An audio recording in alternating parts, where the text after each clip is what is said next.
I am Anandi Rai Chaudhary. I live in Haripal. I read in class 5. আজকে আমি গান্ধী দা মহাত্মার ভার্বগুলো বলবো, সেগুলো বেঙ্গলিতেও বলে দেব।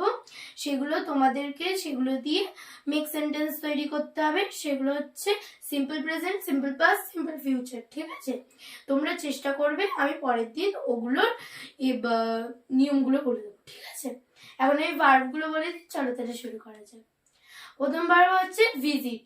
ভিজিট মানে হচ্ছে পরিদর্শন করা। ঠিক আছে, ওটার হচ্ছে V2 হচ্ছে ভিজিটেড, V3 হচ্ছে ভিজিটেড। ঠিক আছে, একবারে তিনটে ফর্ম বলে দেবো। হ্যাঁ, তারপরে হচ্ছে সারপ্রাইজ। সারপ্রাইজ সারপ্রাইজ মানে হচ্ছে অবাক হওয়া। Surprise surprised. ওয়ান্ডার, ওয়ান্ডার মানে অবাক হওয়া। Wandered wandered. ঠিক আছে, তারপরে হচ্ছে ওয়ার। ওয়ার মানে পরিধান করা। উইয়ার মানে পরিধান করা। ঠিক আছে, তার মানে হচ্ছে ওর। V2 V3